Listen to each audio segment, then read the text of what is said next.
देखिए, royalty chapter में theory आप लोगों को बता दिया गया है, ठीक है। और अब जो 1 नंबर क्वेश्चन है उस पर ध्यान दीजिए। सवाल कहता है कि 1 जनवरी 2014 को किंग एंड कंपनी ने मिस्टर प्रमोद से एक खान मतलब खादान, ये सलमान खान और शाहरुख खान वाला नहीं समझ आइएगा, ठीक है। एक खान क्या किया है तो 20 वर्ष के लिए अवधि के लिए पट्टे पर लिया है। अधिकार शुल्क की जो दर है वो 3 रुपये प्रति टन, यानी 1 टन कोयला निकालता है तो 3 रुपया जो है वो रॉयल्टी चुकाता है। न्यूनतम किराया 20,000 रुपया प्रति वर्ष था। लघु कार्य की राशि का वसूली जो करना है वो दूसरे वर्ष के अंत तक ही करना है। अनुबंध का प्रथम 3 वर्ष तक उत्पादन निम्न प्रकार था। 2014 में 4,000 टन, 2015 में 8,500 टन और 2016 में 10,200 टन कोयला निकाला गया है। किंग एंड कंपनी तथा भूस्वामी का लेखांकन वर्ष 31 दिसंबर को समाप्त होता है और भूस्वामी को उसी दिन पेमेंट हो जाता है, ठीक है। तो किंग एंड कंपनी जो है वो लीजी है, पट्टेदार है, जिसने भूस्वामी से जमीन क्या किया है, पट्टा पर लिया है, ठीक है। और कहता है कि 3 वर्ष के लिए, यानी पट्टेदार के पुस्तक में 3 वर्ष के लिए जर्नल प्रविष्टि कीजिए। तो सबसे पहले जब आप एनालिटिकल टेबल जब तक नहीं बनाइएगा तब तक सवाल क्लियर नहीं होगा। और एनालिटिकल टेबल जो हम लोग बनाएंगे उसका फॉर्मेट देख लीजिए कैसा है। इसमें 8 कॉलम होना चाहिए, पहला कॉलम, दूसरा, तीसरा, चौथा, 5वां, 6ठा, 7वां, 8वां, ठीक है। 8 कॉलम फॉर्मेट में होना चाहिए। उसमें जो पहला कॉलम होगा उस पहला कॉलम में आप ईयर लिखिएगा। पहला कॉलम में क्या लिखिएगा, ईयर। तो ईयर में देखिए 2014, 2015, 2016, 3 वर्ष का दिया है ना डाटा। तो 2014, 2015 और 2016 ये 3 वर्ष हो गया क्लियर। उसके बाद दूसरा कॉलम जो होगा उसमें आपको लिखना है आउटपुट। आउटपुट का मतलब होता है उत्पादन, आपने उत्पादन कितना किया। तो 2014 में 4,000 टन, यानी ये जो है वो टन में है, तो 2,000 टन, 2,000 4,000, ठीक है। तो 4,000 टन, दूसरा में 8,500 टन और तीसरे वर्ष में 10,200 टन कोयला निकाला। 2 कॉलम क्लियर। तीसरा कॉलम हो जाता है रॉयल्टी का। रॉयल्टी का इसमें आपका at the rate of 3 rupees है ना, 3 रुपीज। तो रॉयल्टी जो निकालना है तो 1 टन पर 3 रुपया, 1 टन पर 3 रुपया, तो 4,000 टन पर कितना हो जाएगा, 12,000 रुपया। 8,500 टन पर 8 या 24 से 25,500 होगा ना, 25,500 और इसमें हो जाएगा 30,600 क्लियर। चौथा कॉलम मिनिमम रेंट का होता है। किसका, मिनिमम रेंट। तो सवाल में मिनिमम रेंट देखिए कितना है, 20,000 रुपया प्रत्येक वर्ष। तो 20,000, 20,000, 20,000, ये जो 4 कॉलम है ये सवाल से ही आपको मिल जाएगा। थ्योरी में भी बताया था मैंने कि 4 कॉलम आपको अकॉर्डिंग टू क्वेश्चन आपको मिल जाएगा, सवाल में आपको दिया रहेगा सब चीज। और बाकी का जो 4 कॉलम है इसमें आपको दिमाग लगाना है। जब तक ये चीज आपका सही नहीं होगा तब तक सवाल कभी आपका सही नहीं होगा, ठीक है। तो अगला 4 कॉलम क्या सब होता है देखिए। अगला 4 कॉलम होता है short working recouped, amount paid to landlord, amount paid to landlord, और अंतिम कॉलम होता है unrecouped short working transferred to PL account, चौथा कॉलम क्लियर। अच्छा, अब ये 4 कॉलम में आपको दिमाग लगाना है, ठीक है। अगर ये चीज आप सीख गए, एनालिटिकल टेबल आपका अगर सही हो गया तो समझिए कि आधा से ज्यादा सवाल आपने बनाकर तैयार कर दिया। अब ये कैसे होगा, इसमें आपको दिमाग लगाना है। सीखिए कैसे होता है। तो रॉयल्टी के बारे में क्या जानते हैं कि जितना काम किया, जितना उत्पादन किया और उस पर एक निश्चित दर से रॉयल्टी दिया जाता है। तो 3 रुपया की दर से रॉयल्टी है तो 12,000 पहला वर्ष का हुआ रॉयल्टी। और मिनिमम रेंट होता है क्या कि कम से कम तो आपको 20,000 देना है। आप 20,000 से ज्यादा का काम कीजिए, ज्यादा रॉयल्टी बनाइए और ज्यादा लैंडलॉर्ड को पेमेंट कीजिए। लेकिन यदि आप कम काम करते हैं तो कम से कम तो आपको मिनिमम रेंट तो 20,000 देना है ना। तो अब यहाँ पर शॉर्ट वर्किंग बराबर क्या होता है, अगर मिनिमम रेंट ज्यादा हो, बात पर ध्यान दीजिए, अगर मिनिमम रेंट ज्यादा हो और रॉयल्टी क्या हो, कम हो, क्या कि काम हमने कम का किया है और हमको मिनिमम रेंट ज्यादा देना पड़ रहा है, तो शॉर्ट वर्किंग क्या होता है, कम काम करने का जुर्माना। यानी आपने काम किया है 12,000 का और आपको देना पड़ रहा है 20,000, तो काम कम किया और देना ज्यादा पड़ रहा है मिनिमम रेंट, तो यहां पर शॉर्ट वर्किंग निकलेगा कितना, 8,000 रुपया। आया बात समझ में। यानी मिनिमम रेंट यदि ज्यादा हो और रॉयल्टी कम हो तो अंतर की राशि शॉर्ट वर्किंग होता है। क्या होता है, शॉर्ट वर्किंग होता है। तो यहाँ कम से कम 20,000 चुकाना है और काम किया है मैंने 12,000 का, रॉयल्टी 12,000 का है, तो 8,000 हमारा शॉर्ट वर्किंग होगा। कभी भी एक एक कॉलम को आप क्लियर करते चलिएगा हमेशा, ठीक है। तो यहां पर शॉर्ट वर्किंग हो गया 2014 में। 2015 में देखिए रॉयल्टी ज्यादा है तो शॉर्ट वर्किंग होगा, नहीं होगा, खाली। इसमें 30,600 है रॉयल्टी और मिनिमम रेंट है 20,000, शॉर्ट वर्किंग होगा, नहीं होगा, ये भी खाली हो गया। अब शॉर्ट वर्किंग रिक्यूब्ड में आइए। शॉर्ट वर्किंग रिक्यूब्ड में जिस वर्ष शॉर्ट वर्किंग होगा उस वर्ष रिक्यूब्ड होने का तो सवाल ही पैदा नहीं होता है। यानी किसी भी वर्ष या तो शॉर्ट वर्किंग होगा या तो रिक्यूब्ड होगा या फिर दोनों में से कुछ नहीं होगा। लेकिन एक ही वर्ष में शॉर्ट वर्किंग और रिक्यूब्ड दोनों होना संभव नहीं है, ठीक है। तो पहला वर्ष में तो खाली रह जाएगा, इसमें शॉर्ट वर्किंग होगा, नहीं होगा। अब ध्यान दीजिए, शॉर्ट वर्किंग रिक्यूब्ड करने के संबंध में आपका सवाल क्या कहता है। तो सवाल कहता है कि लघु कार्य की वसूली दूसरे वर्ष के अंत तक ही की जा सकती है। शॉर्ट वर्किंग, तो अब यहां पर रिक्यूब्ड के बारे में सवाल में कहता है कि दूसरे वर्ष के अंत तक ही आप रिक्यूब्ड कर सकते हैं, उसके बाद आपको रिक्यूब्ड करने का समय सीमा समाप्त हो जाएगा, उसके बाद आप रिक्यूब्ड नहीं कर सकते हैं। तो यहां पर पहले वर्ष में तो रिक्यूब्ड नहीं होगा क्योंकि शॉर्ट वर्किंग हुआ है। और ध्यान रखिए, बिना शॉर्ट वर्किंग का शॉर्ट वर्किंग रिक्यूब्ड भी नहीं होगा। अगर किसी वर्ष शॉर्ट वर्किंग हुआ हो तो ही रिक्यूब्ड होगा, अन्यथा शॉर्ट वर्किंग रिक्यूब्ड नहीं होगा।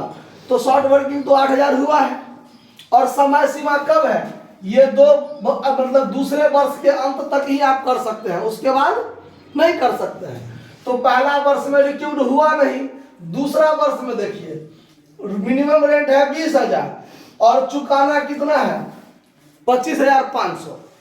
तो लैंडलॉर्ड जो है वो कम से कम 20,000 लेके तो संतोष कर सकता है कि भाई आप हमको कम से कम, क्योंकि लैंडलॉर्ड ही लीजी को क्या करता है, एक ऑफर देता है कि आपका जो किसी वर्ष शॉर्ट वर्किंग हुआ, आपको घाटा लगा, वो हम आपको एक निश्चित समय देते हैं, उस टाइम तक आप अपना शॉर्ट वर्किंग क्या कर लीजिए, रिक्यूब्ड कर लीजिए।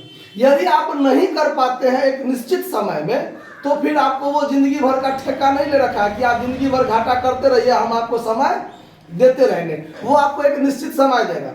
तो इसमें समय दिया है दूसरे वर्ष के अंत तक। तो दूसरे वर्ष के अंत तक यहाँ देखिए मिनिमम रेंट है 20,000 और रॉयल्टी है 25,500। तो लैंडलॉर्ड क्या कहेगा, आप हमको 25,500 दीजिएगा, तो चलिए आप हमको 25,500 हमको बकाया बनाइए देने के लिए, और देते टाइम में आप हमको 20,000 दीजिए, क्योंकि मिनिमम रेंट लेके हम संतोष कर सकते हैं। और 5,500 जो पिछले साल आपका घाटा लगा था उसको क्या कर लीजिए, एडजस्ट कर लीजिए। तो यहां पर कितना रिक्यूब्ड हम कर सकते हैं, क्योंकि मिनिमम रेंट तो 20,000 देना है, कम से कम 20,000 से जितना ज्यादा होगा उतना ही रिक्यूब्ड कर सकते हैं ना। तो ज्यादा से ज्यादा कितना हम रिक्यूब्ड कर सकते हैं, 5500 रिक्यूब्ड कर सकते हैं। तो यहां पर हम 5500 रिक्यूब्ड करेंगे, बाकी रिक्यूड नहीं कर सकते हैं, बाकी रिक्यूड नहीं कर सकते हैं। अच्छा, अब देखिए, अगर आप चाहिएगा तो ये दोनों कॉलम एक साथ भी बना सकते हैं, दोनों कॉलम एक साथ बना सकते हैं दिमाग लगा के। कैसे? देखिए, यहां पर शॉर्ट वर्किंग हुआ है 8,000, तो कम से कम 20,000 तो लैंडलॉर्ड को देना है ना। तो लैंडलॉर्ड वाले कॉलम में आप कितना दीजिएगा? 20,000 दीजिएगा। अमाउंट जो लैंडलॉर्ड को पे करना है वो कितना पे करना है? कम से कम 20,000। शॉर्ट वर्किंग हुआ है तो फिर भी 20,000 तो देना है। अब इसमें क्या हुआ था? 5500 रिक्यूब्ड हुआ, तो देना है 25,500, लेकिन हम 5500 रिक्यूब्ड कर रहे हैं, तो बाकी कितना चुकाएंगे लैंडलॉर्ड को? 20,000 देंगे। तो यहाँ लैंडलॉर्ड को कितना दे दीजिए? 20,000 हो गया ना। अब इसमें देखिए, इसमें 10,600 ज्यादा है रॉयल्टी, मिनिमम रेंट से 10,600 क्या है? ज्यादा है, लेकिन समय सीमा खत्म हो गया है रिक्यूब करने का। समय सीमा क्या हो गया? अब तो हम रिक्यूब नहीं कर सकते हैं ना। हमारा जब 2 वर्ष खत्म हो गया तो ये जो 8,000 का घाटा रिक्यूब करने का हमको टाइम मिला था वो दूसरे वर्ष के अंत तक, दूसरा वर्ष खत्म, और 8,000 में से हमने कितना रिक्यूब कर पाया? 5500। अब हमारा टाइम क्या हो गया? खत्म हो गया। कितना रिक्यूब नहीं कर पाए हम? 2500। तो वो 2500 कहाँ चला जाएगा? पीएल में। कहाँ चला जाएगा?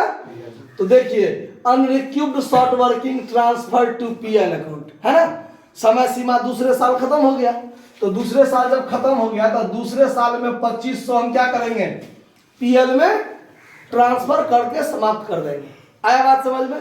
अच्छा, अब इससे आगे हम तो शॉर्ट वर्किंग रिक्यूब्ड कर सकते नहीं है, नहीं कर सकते हैं, तो यहां पर शॉर्ट वर्किंग रिक्यूब्ड नहीं होगा, नहीं ना होगा। अच्छा, अब ये 30,600 जो रॉयल्टी था वो क्या करना पड़ेगा? लैंडलॉर्ड को देना पड़ेगा कि नहीं देना पड़ेगा? तो यहां पर न शॉर्ट वर्किंग हुआ और न रिक्यूब्ड हुआ, तो जितना रॉयल्टी हुआ है, जितना का काम हुआ है, उतना तो लैंडलॉर्ड को देना पड़ेगा। तो ये 30,600 आप क्या कीजिएगा? लैंडलॉर्ड को चुकाइएगा। समझ में आया बात? कोई दिक्कत इस बात को समझने में? नहीं दिक्कत। तो अब ये कॉलम और ये कॉलम क्या रह जाएगा? खाली। जो खाली रहा उसमें आप क्या कर दीजिए? डैश मार दीजिए। समझ में आ गया बात? कोई दिक्कत नहीं ना। अच्छा, अब हम लोग बनाएंगे सवाल के अनुसार जर्नल एंट्री। तो journal entry in the books of lessee, ठीक है। अब लीजी के पुस्तक में हम क्या बनाएंगे? जर्नल एंट्री बनाएंगे। तो जर्नल एंट्री बनेगा इसी एनालिटिकल टेबल के आधार पर, ठीक। कैसे? तो देखिए, फॉर्मेट आप लोग खींच लीजिएगा। हम फॉर्मेट नहीं खींचते हैं। डेट वाला कॉलम में हम क्या रखेंगे? 2014 वर्ष का जब हम एंट्री बनाएंगे तो 2014 वर्ष में एंट्री बनाने का आधार क्या बताया था कि जिस वर्ष शॉर्ट वर्किंग हुआ हो उस वर्ष क्या होता है एंट्री, जिस वर्ष रिक्यूब्ड हुआ हो उस वर्ष क्या होता है एंट्री, और जिस वर्ष ना तो शॉर्ट वर्किंग हुआ हो और ना ही रिक्यूब्ड हुआ हो। तो इसमें आपका तीनों कंडीशन है। 3 वर्ष का सवाल है।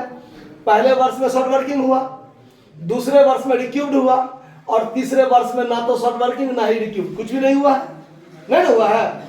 चलिए, अब जर्नल एंट्री जो बनाएंगे हम लोग कैसे?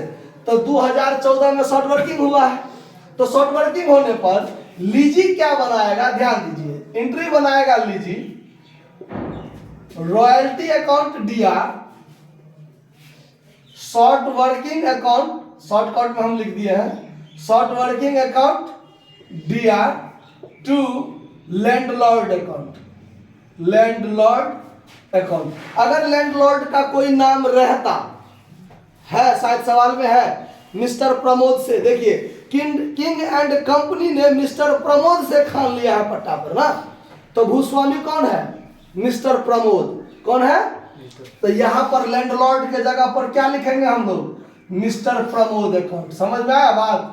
मिस्टर प्रमोद अकाउंट, ठीक है। अब यहां पर नरेशन जो आप लिखिएगा being royalty and short working due to landlord, ठीक है। मतलब रॉयल्टी और शॉर्ट वर्किंग जो है वो लैंडलॉर्ड को क्या है? दे है। तो नरेशन आप अपने हिसाब से मिलाकर लिख सकते हैं कि आपने जो किया वो क्या किया। तो देखिए पहले साल में रॉयल्टी है 12,000 का, शॉर्ट वर्किंग है 8,000 का, यही दोनों मिला के लैंडलॉर्ड को कितना देना है? 20,000 देना है ना। तो टू लैंडलॉर्ड में कितना दिए? 20,000, यानी लैंडलॉर्ड की जगह पर मिस्टर प्रमोद का नाम रखेंगे। फिर हम दूसरा एंट्री बनाएंगे, जब मिस्टर प्रमोद को ये 20,000 क्या करेंगे? पेमेंट करेंगे। तो उसका एंट्री कीजिए, landlord account DR to bank entry होता है ना, जब हम कल पिछले क्लास में लिखाए थे, तो उसमें यहाँ पर मिस्टर प्रमोद नहीं, लैंडलॉर्ड फॉर्मूला के हिसाब से फॉर्मूला रखते हैं, जब उसके जगह उसका वैल्यू दिया था तो वो भरते हैं ना। तो लैंडलॉर्ड का नाम है तो यहाँ पर नाम भरेंगे हम लोग। फिर करेंगे Mr Pramod account DR, apostrophe S कर दीजिएगा, Mr Pramod account DR to bank account. अब हम क्या किए, वो 20,000 हम मिस्टर प्रमोद को पेमेंट कर दिए, तो नरेशन लिखेंगे being amount paid to landlord. हम लैंडलॉर्ड को क्या कर दिए? पेमेंट कर दिए। और फिर जो ये रॉयल्टी था वो तो उसके लिए खर्चा है, और जब वो फाइनल अकाउंट बनाने की बात करेगा तो उसको वो क्या करेगा? PL अकाउंट में भेजेगा ना, इसीलिए उस रॉयल्टी को PL अकाउंट में भेज दिया जाता है। तो profit and loss account DR, profit and loss account DR to royalty account, royalty account, ठीक है। और एक बात यहां देखिए, यहां पर पहले PL अकाउंट लिखते थे, लेकिन अब नया कंपनी अधिनियम जो आया है उसमें कह दिया है कि PL अकाउंट के लिए PL अकाउंट का प्रयोग नहीं करके स्टेटमेंट ऑफ PL अकाउंट का नाम दिया जाता है। क्या दिया जाता है? Statement of PL account. तो यहाँ PL अकाउंट के जगह पर आप क्या लिखिएगा? Statement of PL account DR to royalty, ठीक है। इसको सही कर लीजिए और नरेशन लिख लीजिएगा being royalty transfer to PL account. कितना रुपया रॉयल्टी है? 12,000। रॉयल्टी कितना है? तो मात्र 12,000 रुपया कहाँ जाएगा? PL में जाएगा। आया बात समझ में? और ये जो शॉर्ट वर्किंग है ये भी खर्चा है, एक तरह से घाटा है, लेकिन ये घाटा को PL में अभी नहीं भेजा जाएगा। क्यों? तो इसको रिक्यूब्ड करने का समय है, और आने वाले समय में यदि ये रिक्यूब्ड हो गया तो PL में नहीं जाएगा, और जो रिक्यूब्ड नहीं हो पाया वो जाएगा PL में। तो दूसरे साल में दोनों चीज हुआ है, शॉर्ट वर्किंग रिक्यूब्ड भी हुआ है, और जो रिक्यूब्ड नहीं हो पाया वो PL में भी गया है ना। तो अब दूसरे साल का एंट्री देखिए, दूसरे साल का एंट्री क्या होगा? तो 2015 डेट वाला कॉलम में लिखेंगे, और देखिए इसमें शॉर्ट वर्किंग रिक्यूब्ड हुआ है, तो एंट्री क्या होगा? Royalty account DR to landlord account, यानी लैंडलॉर्ड के जगह पर क्या भरेंगे? मिस्टर प्रमोद अकाउंट, यानी कितना देना है उसको? रॉयल्टी कितना देना है? 25,500 देना है ना। यहां नरेशन लिखेंगे being royalty due to landlord, ठीक है। और फिर जब लैंडलॉर्ड को पेमेंट करेंगे, यानी मिस्टर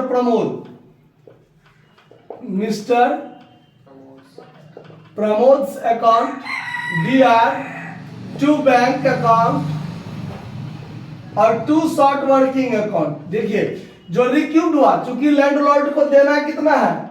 25,500 देना है, लेकिन जब हम पेमेंट करेंगे तो उसको 5,500 कम देंगे, क्योंकि 5,500 हमने क्या कर लिया है? रिक्यूब्ड कर लिया है। तो 20,000 पेमेंट होगा और 5,500 रिक्यूब्ड होगा। यहां लिखेंगे बी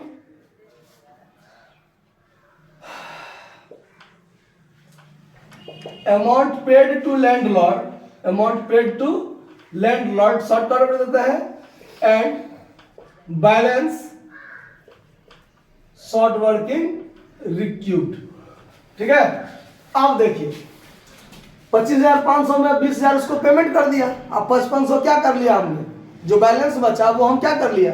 रिक्यूब्ड कर लिए हैं। अब तीसरा, ये जो रॉयल्टी था फिर उसको पीएल में भेजेगा, तो पीएल में भेजेगा तो क्या लिखेंगे, statement of PL account D R to royalty account. अब देखिए यहां पर पीएल अकाउंट में यदि अनरिक्यूब्ड शॉर्ट वर्किंग गया हो तो तीसरा के अलावा एक चौथा एंट्री भी बनता है, PL account D R to short working, बोले थे ना। तो यहां पर statement of PL account D R to royalty और statement of PL account D R to short working, दोनों चीज को हमने एक ही एंट्री में क्या कर लिया, एडजस्ट कर लिया। तो रॉयल्टी कितना है 25,500, अनरिक्यूब्ड शॉर्ट वर्किंग कितना है 2500, तो 25 × 27 से 28, पीएल अकाउंट में कितना गया, नरेशन बना देंगे, बीइंग रॉयल्टी